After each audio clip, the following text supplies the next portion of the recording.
The second round of the Stanley Cup playoffs is heating up and getting more intense, and the coaching carousel keeps spinning. We're going to have that and a whole lot more coming up on this week's NHL Squad Show. You are talking puck with the NHL Squad Show, sponsored by Game Time. From the Oilers to the Stars, Golden Knights, and the Panthers, the Rangers, Avalanche, and yes, even the Maple Leafs.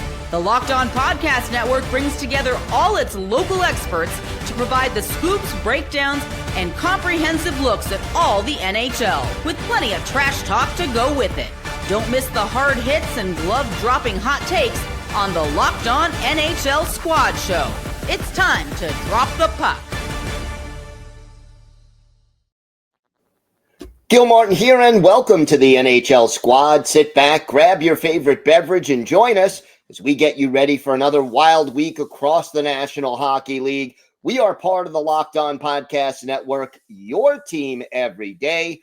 Today's episode is brought to you by Game Time. Download the Game Time app, create an account, and use code LOCKEDONNHL for $20 off your first purchase.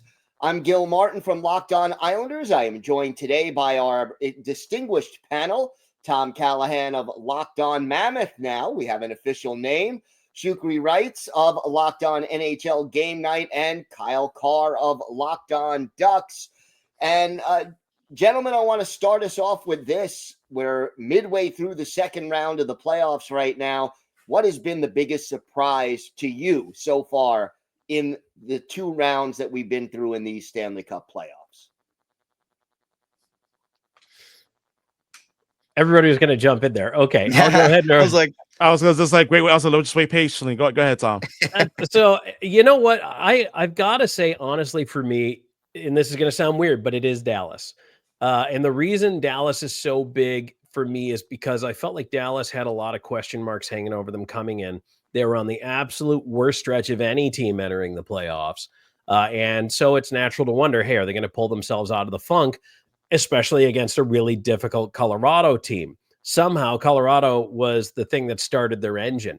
Plus, with the injuries they had going on, you wondered how everybody was going to fit in the lineup. And then Mikko Rantanen dons a cape and tights and plays Superman, in Victory Green, and just has this team really going. Jake Ottinger, who you knew was going to be good, has done everything they've needed him to do. But I really didn't know if Dallas was going to get out of the first round, period. I have my doubts, and they're proving me wrong.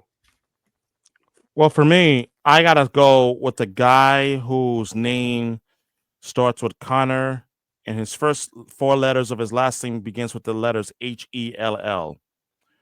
And that man has been absolute hell on the road, and not in a good way. And as of this recording, he is still on a winless streak on the road, dating back to now 3 years now, give or take, in the postseason. I've never seen a goaltender who has struggled mightily on the road the way that he has. I'm going to be honest. And it's got to a point for me where it's like, we're talking about it, and I'm going to keep banging on the damn drum until he finally addresses it, because that is literally the one thing that is holding back Winnipeg, especially in this series against the Dallas Stars. Again, as of this recording, I mean, results are subject to change, but Connor Hellebuck, his road yips are just like, my God, what's made you terrified of the road? Is it midnight road after the Cleaver, or is it like the late night Elm Street? Like, I don't know. Tell me, please, what's going on? And why does that only seem to happen in the playoffs? Because during the regular season, he's fine on the road. It's not like his splits are so dramatic during the regular season.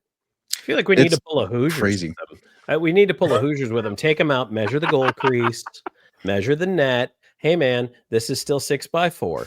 It's not any different. The rink is still the same size.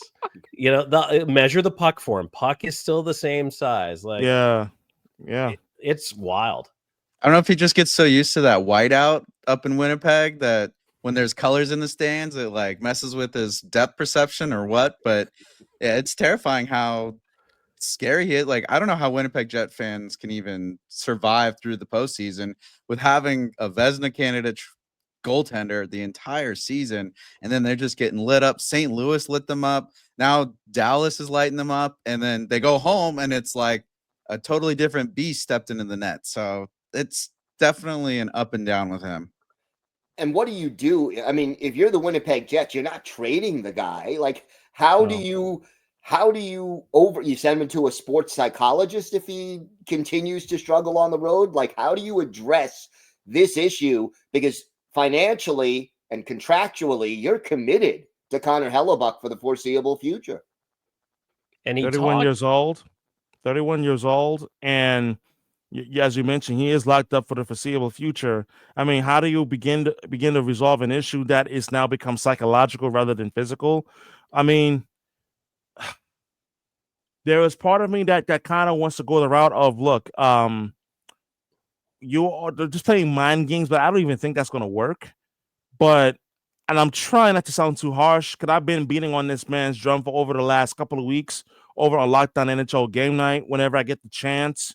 But for Connor Hellebuck, I've got to ask, what the hell? Like, what is it going to take for you to actually snap out of it? It's not a funk anymore. Like, people who are trying to just, he's just in a bad funk on the road. No, it's a trend. It's a trend. How do you buck a trend? By somehow putting an absolute stop to it and actually showing up on the road. Because there are 18 other guys who can help him win a game. If Winnipeg would come out with a 4-goal outburst, you could probably limp one over the line. They got to help him out at some point. You sure? Because we've seen Connor Hellebuck give up 5 goals this postseason already. So I'm not even sure 4 goals is going to be enough. Yeah. Offensively. Now, the one advantage the Jets do have is they have home ice advantage as long as they're in the playoffs. So in theory, if they win every home game, they don't have to win on the road. Oh, God. Could you imagine? But giving up that split to Dallas, I think, It's ruined them. I don't know if they can climb back. They're not going to be perfect at home. Gil, you're not wrong on what you said, but it's like a lame duck excuse. Like, win all your home games, right? Have we ever seen a Stanley Cup champion win all their home games and lose all their games on the road? Not that I mean, I don't think I've ever seen anything like it. At some point, you have to win on the road. That's why I'm like, hey, Connor, listen. And I made a video about this about a couple of weeks ago now. And I said, listen, Connor Hellebuck is the NHL's Peyton Manning. Great in the regular season, but for some reason, he can't win in the Stanley Cup Plus, and now he can't win on the road. Something that Peyton Manning couldn't do at one point in his playoff career, in his Hall of Fame career. So it's like, hey, Connor, you know the song "Hit the Road, Jack," and don't you come back no more. Like, you need Connor to not hit the road and actually come back to earth, please. Thank you. And his big lights are too bright. How would not winning a Stanley Cup affect how he's viewed by history? I mean, there are some great goalies out there. Henrik Lundqvist comes to mind. Did everything. Won an Olympic gold medal. Won, all kinds of tournaments. Never won a Stanley Cup. And it seems to put those players just like a little half notch lower in a lot of people's minds when looking back at their career. At least Henrik Lundqvist could win a game on the road. That was never a question for Henrik Lundqvist. And I watched his entire career in New York. No. Like, I mean, it is a great question, though, Gil. And I want to hear your thoughts on Kyle and Tom. I'm not taking up the space and time. But I think it certainly does impact his legacy a bit. Does it make him like any less great? No. But listen, Roberto Luongo is one of the greatest goaltenders of all time, but there is that, but he didn't win the Stanley Cup, but he's still an all-time great, goaltender. So I don't want to have to look at Connor Hellebuck like in that light, but if it gets to that point, if he retires without having won a cup, then I have no choice but to. I think at the end of the day, whether it's quarterbacks in the NFL, pitchers in baseball, and goaltenders in hockey, if you don't have a championship, yes, that's something that's always going to be missing from your resume. And like Gil says, I think it does put you that half notch below the people who have won a championship. Although there's a converse to that coin where sometimes I think people who have won titles get elevated a little more, perhaps, than they should in some cases. At the end of the day, if Hellebuck continues to put up the numbers he's always put up, is he a Hall of Famer? Yeah, I think so. Is he the best goalie ever? No. Is Roberto Luongo the best goalie ever? No. But doesn't make him not a Hall of Famer. So, the good news for Hellebuck is I think he's got some very good, solid years in front of him. And I'm not writing off this Dallas series yet either. I really do believe the Jets can make a dent. They were the best defensive team in the NHL for 2 years running now. So they've got to find a way to lock down the Dallas offense and then start putting the puck in the net. And if they can do that, they can still win this series. They can get past this, and we can bury all this talk about Connor Hellebuck not winning on the road. He's just got to win one or two, right? And then psychologically, hopefully, that the yips go away because he proves to himself that he could do it. But we'll see. We'll see how this ends up playing out going forward. All right, we have got a lot more to discuss. The coaching carousel is in motion, including Kyle's Anaheim Ducks actually making a controversial hire. We'll talk about that and a lot more coming up on this week's NHL Squad Show. Today's episode is brought to you by your friends at FanDuel. The NBA playoffs are in full swing, and every night delivers highlight-worthy performances, major momentum shifts, and can't-miss moments. Whether it's a game-winning shot or a breakout player, there's never been a better time to get in on the action. FanDuel makes it easy to stay in the game before tip-off and live with player props, performance trends, and same-game parlays.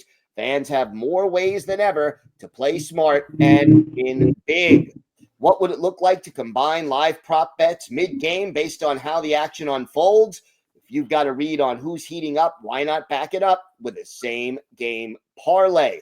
How can a $200 bonus in bets add to the excitement if your first $5 bet hits? Well, if you're new to FanDuel, this is the perfect time to sign up. Head to FanDuel.com and place your first $5 bet. If it wins, you'll get $200 in bonus bets. That's FanDuel.com. Make every moment more with FanDuel, official sports betting partner of the NBA.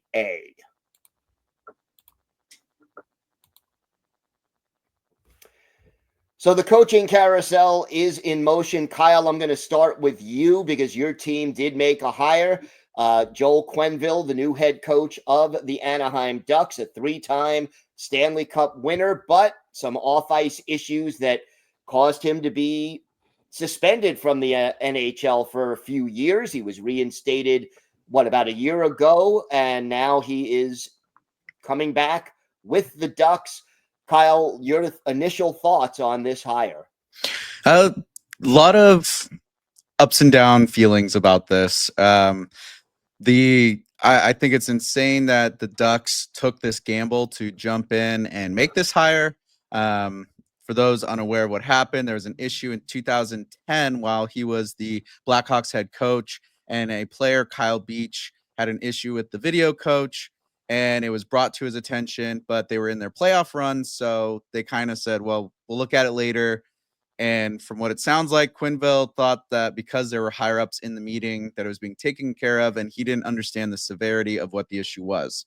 Well, in 2021, this comes to light. He steps away from the Florida Panthers, and now he is back there. It was last summer that the NHL said he could be interviewed for hire, but he still had to get permission to officially come back. So it sounds like that the Ducks did get that permission, and a big thing that came out is that Joe Quenneville himself and the head staff of Anaheim have talked to Kyle Beach and got what sounds like is the approval of him to have him be reinstated. Now, when it comes to the on-ice stuff, I'm absolutely excited. This is a stellar coach, the second most winning coach behind the bench. He has a 61.2 win percentage in his career.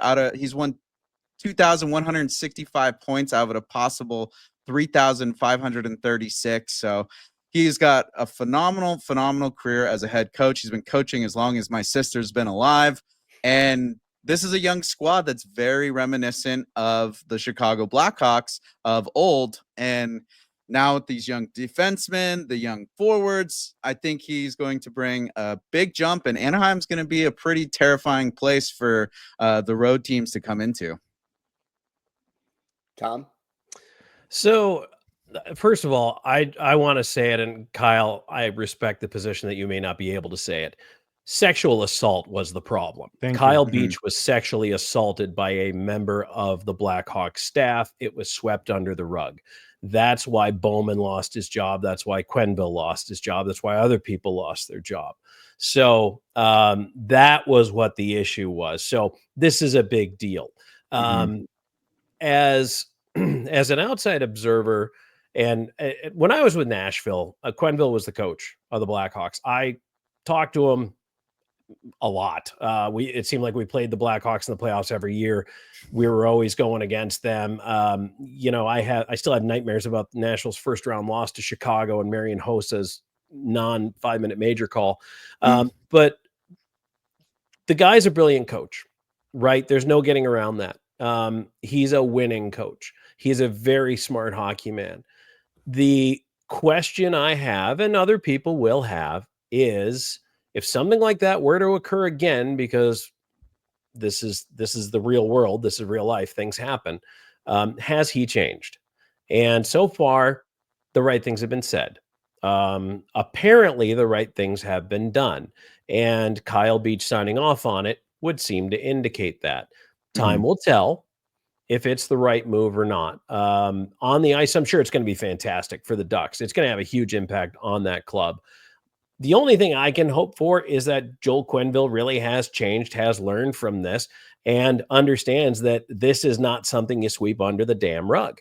And that's how I feel about it. And I just hope that that's understood moving forward. And I hope he has changed. I really do. And actions definitely speak louder than words. Yeah. And a lot was said during his press conference. He made a lot of promises to the fan base and to players. And what was pretty surprising to me is how much support from the players he's gotten. It sounds like a lot of, like, Ryan Strome said his phone was getting lit up the entire day of people calling and congratulating him, in a sense, saying, like, you got a great coach coming, like, it's going to be awesome to play there, you're gonna have so much fun, like, he's a good person. So I'm hoping that he did take the proper actions and that the Ducks are going to get the best version of Joel Quenneville, not only as a coach, but as a human being. And that's going to just pay dividends for the confidence and the structure and all around, like, safety and feelings around the team, that they're all going to feel like they can be themselves and be heard. And it's just going to skyrocket on the ice. Shukri? Personally, I have a problem with it. And it's not so much as to just the sheer nature and the seriousness of Joel Quenneville coming back into the NHL. Because I agree with you, Tom. For me personally, and Kyle, this is no shot at you personally, but when you're in the position that you're in, like, especially when it comes to this kind of situation, we cannot sugarcoat it. Like, I'm not going to sugarcoat it. Like, Kyle Beach was sexually assaulted. And when it comes to matters like this, for me, it's not even a conversation about politics or difference of opinion. Like, we're talking about someone whose trust was violated. And for him to come back into the NHL, look, congratulations on him getting back into the league. But I can't help but to think about people who were actually triggered, so to speak. And I'm talking about people who were victims of sexual assault.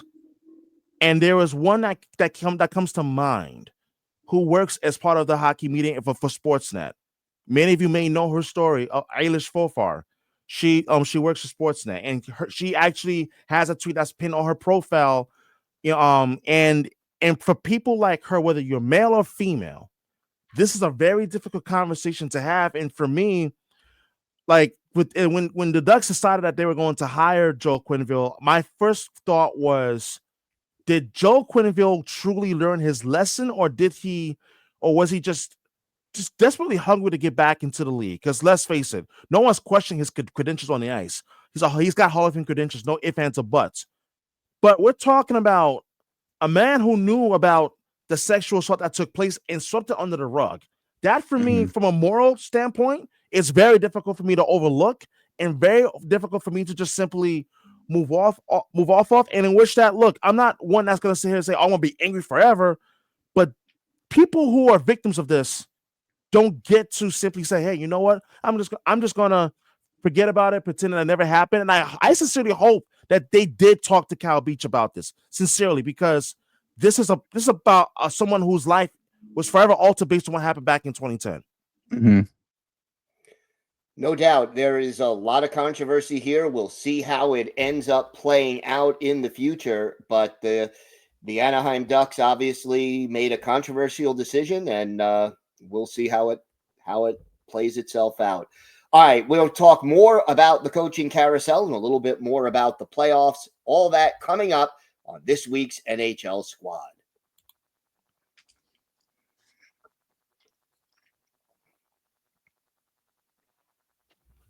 So, got to ask about some other coaching candidates, and one of the hot candidates out there right now, Rick Tocchet. Shukri, let's start with you because I know that your Bruins are kind of rumored to be interested. If they are, and I sincerely hope that they are, you need to move fast. Don't sit around, flirt with the man like you're flirting with someone that you're interested in at the bar or a restaurant or out somewhere. Make a move. Show him that you're really interested and get him in the office. Now, I understand that he just did TV work with TNT. I understand that. I'm not sure how long it's going to run for, but you need to get Rick Tocchet in as soon as possible if you're truly interested, because listen, the Bruins are not going to be the only team that's interested in Tocchet. There's going to be other teams like the Flyers, whose team keeps popping up in the news as to they're rumored with Rick Tocchet. Maybe Danny Briere and Keith Jones making room for Rick Tocchet. If you're the Boston Bruins, you need a head coach, and you need Rick Tocchet. You need someone that, yes, right now this team is in a retool, but this team, if they're all healthy and if they all are back to playing at a productive level where they have played in the past, this team should be a playoff team next year. And that's if, of course, Jeremy Swayman actually remembers how to play goaltender at a high NHL caliber level. But as far as the head coach is concerned, you need to absolutely be more aggressive and make the move if you're truly interested in Rick Tocchet, and make the move now. Do you think, Shukri, that Swayman's performance would have been at a higher level if they had kept Montgomery on as the head coach? To be honest, I don't even think this was a Montgomery issue. It really wasn't. It really wasn't. The thing that angered me more than anything last summer was the fact that this contract situation extended into the beginning of training camp. And it was a very uncomfortable situation at the start of training camp for the Boston Bruins. Brad Marchand pretty much was delivered subliminal messages on the Boston media at that point. Jim Montgomery was not particularly too thrilled about it and whatnot. So for me personally, it had nothing to do with Jim Montgomery. It had everything to do with Jerry Swayman saying that, oh, I want to reset the market. Well, congratulations. Not only that you attempt to reset the market, but your play didn't back up the fact that you held out for an X amount of time and missed the start of the season. So for me, it had nothing to do with Jim Montgomery. It has everything to do with the ego of Jeremy Swayman himself. Mm-hmm.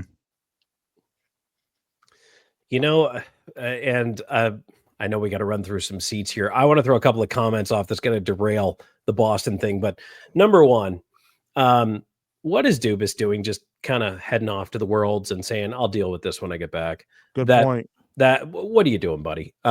Pittsburgh, of all teams, should be super focused on getting their coaching search nailed down. And Kenny Holland is close to becoming the GM of the Kings. I know we're not talking about coaching, but that's a huge get for the Kings if they get Holland, if he still has some magic in that old silk hat. But I can't believe what the Penguins are doing. I think the Flyers are almost reactively waiting to see who Tocchet picks before they get somebody. And I agree with Shukri. If you're Boston and this is your guy, slide a piece of paper across the desk at him and get him to sign it. Would be a good detail. Getting back to the playoffs real quick. Anybody surprised at the Capitals' struggles in round two, and in particular that Alexander Ovechkin has been relatively quiet? I know he scored a goal in their last game, but he's been quiet in round two. No.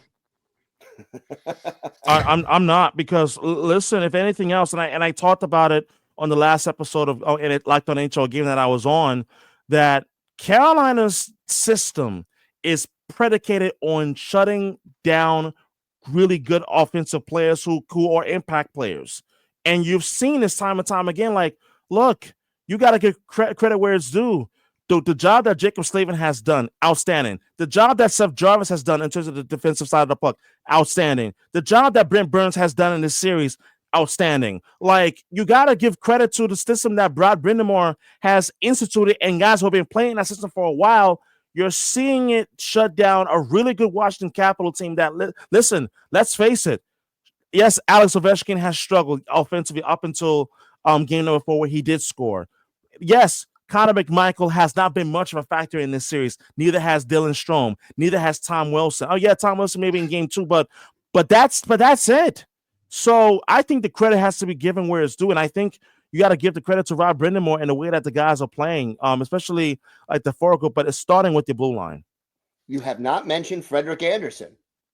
Oh, he's been phenomenal. He's been absolutely phenomenal. Yeah, he really has. I said out of all the series, I feel like this is probably the biggest goalie battle right now between all the series that's still active. Between Logan Thompson, Freddie Anderson, they've been playing really shutdown hockey. This series reminds me a lot of when the Islanders used to have their success, and it's not the most exciting hockey to watch, but they're coming out with that win. They're going to make sure that they get success at the end of the game, but it's just not going to be high flying and crazy. And unlike the Edmonton Vegas series, where I don't know what happened to the Golden Knights, I feel like they've just disappeared off the face of the planet. And the Oilers are terrifying right now. Like with McDavid and Draisaitl going, but then Corey Perry, all the depth that has been scoring for Edmonton, that is.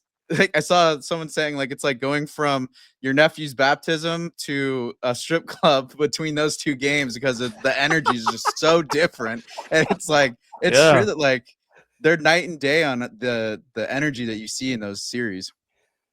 That's Tom kind of wanted a a comparison. Yeah, that really is. I mean, that's a heck of an analogy. Tom, I wanted to ask you, in your opinion, is there something different about this Toronto team this year that, they've had so much regular season success, come up short in the playoffs so many times? Do you see something different about the Maple Leafs this year that leads you to believe maybe this is the year for them?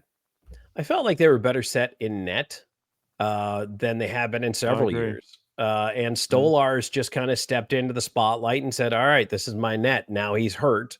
That doesn't help. Austin Matthews not scoring right now doesn't help. They need scoring if they're going to get into round 3, because all of a sudden the Panthers have figured out they're the Panthers. And in that by the time folks see this, it's going to be 2 games ago.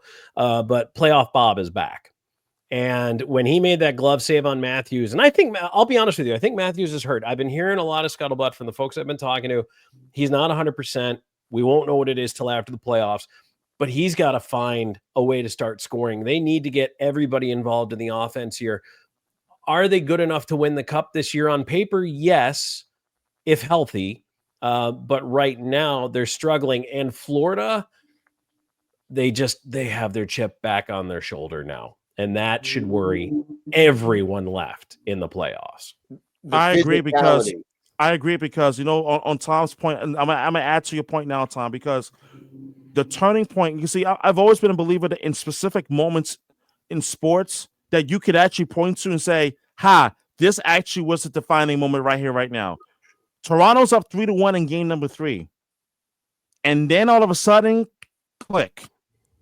Florida became Florida again, and they haven't looked back. And I think the biggest question for the Maple Leafs right now is not just as it pertains to Austin Matthews and his ability to score. What are they going to do in terms of an answer in regards to Florida's physicality? Because what they're doing is flicking the puck in the air and dumping it deep and having Toronto's forwards go chase the puck. And what they're doing is they're pounding everything in sight. This is Florida Panthers hockey. And the Maple Leafs, I got bad news. They haven't had an answer. And Max Domi, listen, that was a real moronic move, what he did to end game number 4. But that's not going to win you the series. The Panthers, all they worry about is getting the 4 wins and advance to the conference finals.